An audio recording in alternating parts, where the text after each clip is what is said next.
Hello and welcome. Thank you so much for joining me on my program. I appreciate you wherever you are connecting from. If you are joining me from any part of the world, I thank you very much for your contributions on this channel. Please kindly subscribe if you have not subscribed, and also click the notification bell so that you'll be notified each time I upload a video. You will be among the first to receive it. In this channel, I bring information to your doorstep. I bring news from all channels, from every angle. Things that have to do about the world, things that have to do about Africa, more especially Nigeria. I bring it to your doorstep. Some information that you ignore, some information that you cannot be able to come across, I look for them, I bring it to your doorstep for you to see. Every video you see on this channel is for educational purpose, to keep you up and get you aware of what is happening in the contraction called Nigeria, more especially. I bring the information to your doorstep. They are not lies. Most of the videos you're going to watch here are videos that are coming from the conventional media, and some of us sometimes are lazy to get into it. Some of us sometimes are too busy to be able to lay our hand on this. That is why I bring the videos to your doorstep. Watch from beginning to the end. Remember, these videos are for educational purposes, so that you can be educated and know what is going on. Let us watch together. At the end, you can go to the comment section and put down your comment. Give your opinion. Say it the way you feel it. Nobody's going to come against you. It's a free world, and this is the social media where people say it and set the record straight exactly the way it is without being controlled. Do that on the comment section. Let us watch the video together as it comes. Thank you. It is insecurity, social and political insecurity, that have led to self-determination moves. I don't like the word separatist. Nnamdi Kanu is not a separatist. It's a self-determination movement person. And self-determination is recognized by all international instruments, including the United Nations Charter, the African Charter on Human and People's Rights, the Economic and Political Charter. It's recognized all over the world. So it's not IPOB that he has formed about 2012 did not start as a violent organization. They were marching on the streets of Onitsha, Oka, Aba, Owerri, Umuahia, and other places, saying we want self-determination. Give us Biafra. They were peaceful. They were blowing whistles, wearing berets. Until 14th of September 2017, when the Nigerian army, through Operation Python Dance, invaded the ancestral home of Eze Kanu, the father of Nnamdi Kanu, at Afara-Uku, Ibeku, Umuahia, in Abia State. 28 defenseless and unarmed Nigerians were killed in that bloody invasion. And Nnamdi Kanu managed to escape with the whiskers and by providence, landing in Rome and later Israel, where he swore to affidavits as regards why he had to run for his dear life. So let me tell Mr. President, sir, let me use this opportunity to beg you, Mr. President, sir, on my bended knees, most genuflectingly, even as our case is right now before the Supreme Court, without prejudice to the outcome, release Nnamdi Kanu immediately.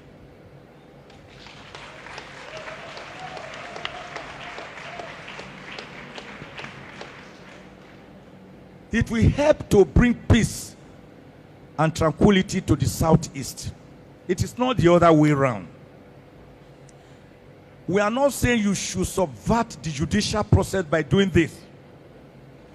You can instruct your Attorney General, who has the powers under Section 174 of the Constitution, to enter a nolle prosequi, a total discontinuance of the whole case. What will bring peace to the Southeast towards 2023 It's not the continued detention of Nnamdi Kanu who has become a metaphor for the Igbo struggle. It is rather his immediate release to his people, and they will be happy.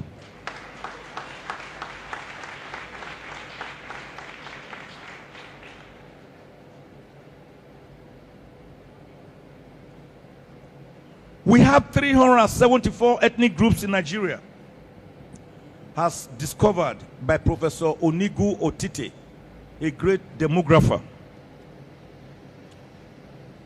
And of these 374 ethnic groups, we only always remember the Hausa Fulanis,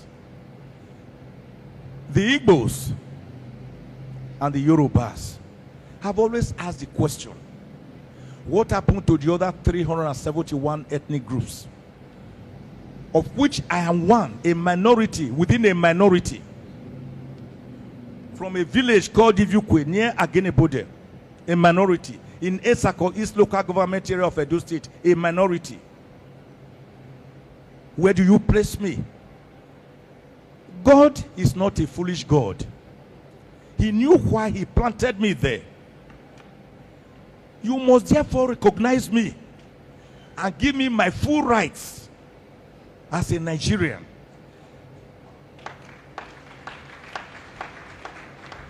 Because I'm not here as a clapper and as a spectator. That is one of the problems of insecurity in Nigeria. Marginalization, non-inclusiveness of certain people, of certain ethnic groups. What happened to the Domas, the Biras, the Chekiris, the Urobos, the Jos, the Ogunis, the Efik, the Bibios, the Esakos, Ishans, Benis, the Igbagis, the Zulus, if you just recognize only 3 to 4 ethnic groups. That is itself a sleeping magma that can erupt into a volcanic eruption. Economic and financial insecurity come there. That is why voters are giving between 5 and 10,000 naira, which is just like $10 or $12, to vote for a particular candidate. Such people are selling the next 4 years just for 10,000 naira. Do you know why? I will tell you. Because they have been so pauperized that many of them feel, let me just get this little one. At least I have seen this one, because our politicians, after they win, they will forget us. That was what Stalin did. Stalin, he called these people and said, let me tell you how to pauperize your people and make them obey you, so that they begin to suffer the Stockholm syndrome. The Stockholm syndrome is a syndrome where the slave falls in love with his master. At dawn, you will call the master. You forgot him. You have not yet slapped me since morning. Why don't you put your legs on my head? That's Stockholm syndrome. So Stanley told the followers, say, bring me a chicken, a fowl. They brought the chicken. He started pulling out the feathers of the chicken one by one. And the chicken or fowl was creaking, crying, screaming, in pains, in agony. And when Stanley finished plucking out all the feathers, he dropped the chicken on the floor, and the chicken started dwaddling away in pains and agony.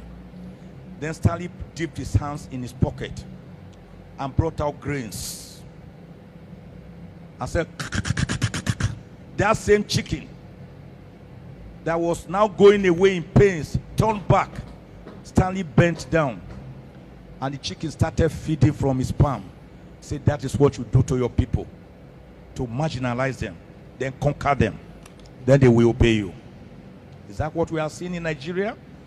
Is that why people will buy, will just be giving 10,000 naira, 5,000 naira, and a small mudu of rice, grains of rice, and salt, Maggi cubes, and you go and vote for a person that you would not have voted for ordinarily? So I have said here in my paper, 35 pages, that we are not actually operating that true germ of democracy, which was defined on the 19th of November, 1863, by the great American president Abraham Lincoln in his Gettysburg Declaration, that democracy is government of the people, for the people, and by the people. We are operating different forms of crisis, but not the demo. What are the forms of crisis? I've coined out. One is called electionocracy. What is electionocracy? Electionocracy is a form of government that we practice in Nigeria, where at every 4-year intervals, we have a ritual of going to the polls to elect or select our leaders. After selecting them, the leaders use the first 1 year touring around, greeting the people, thanking them. He uses the second year to construct some roads that will be washed away by the first rainfall, and build culverts, and build hospitals that will not be equipped. 2 years have gone. Then by the third year, underground electionary campaign starts. So they have not governed. They have not given democracy dividends. I call it electionocracy. We have a second crisis in Nigeria, which is not demo.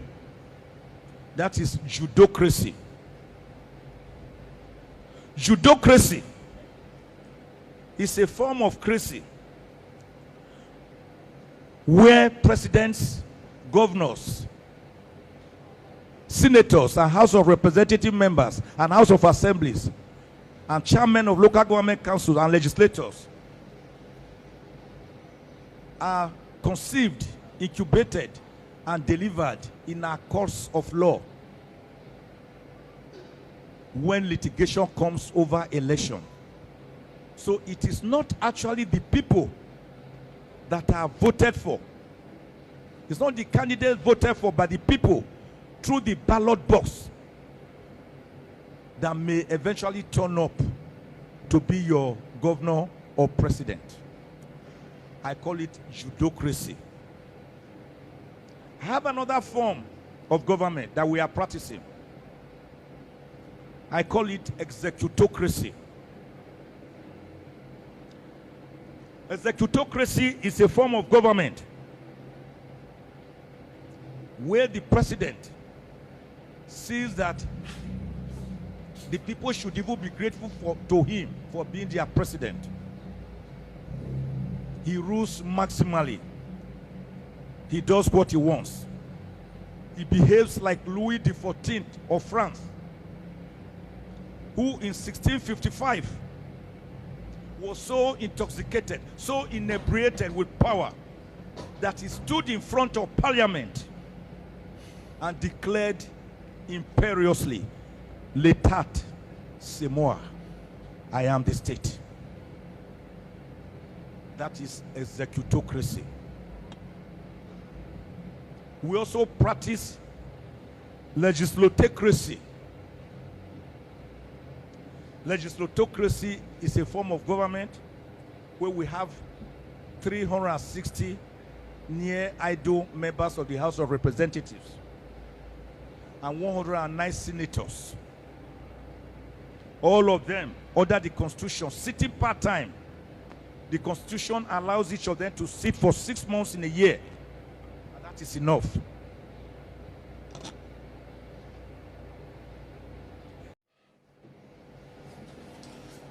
Thank you so much for watching. I hope you have been educated with this video. I hope you have learned something from the video you just watched. Please go to the comment section and put down your comments. Whatever you think about the video you have watched, or anything you have learned that you want to share together, go to the comment section and keep yourself busy. It's a free place where people share their opinion. And please, if you have not subscribed to this channel, kindly subscribe to the channel. Click the notification bell so that you'll be notified each time a video comes out. And also, share the video to your family and friends. Share it to all platforms so that people can get aware of what is happening in the world, mainly in the contraption called Nigeria. We have to keep people on their toe, keep people informed on what is going on. That is exactly what we are doing. Every video you are watching in this channel is for the purpose of education and nothing more. Thank you so much for watching, and remember, bye-bye. See you again.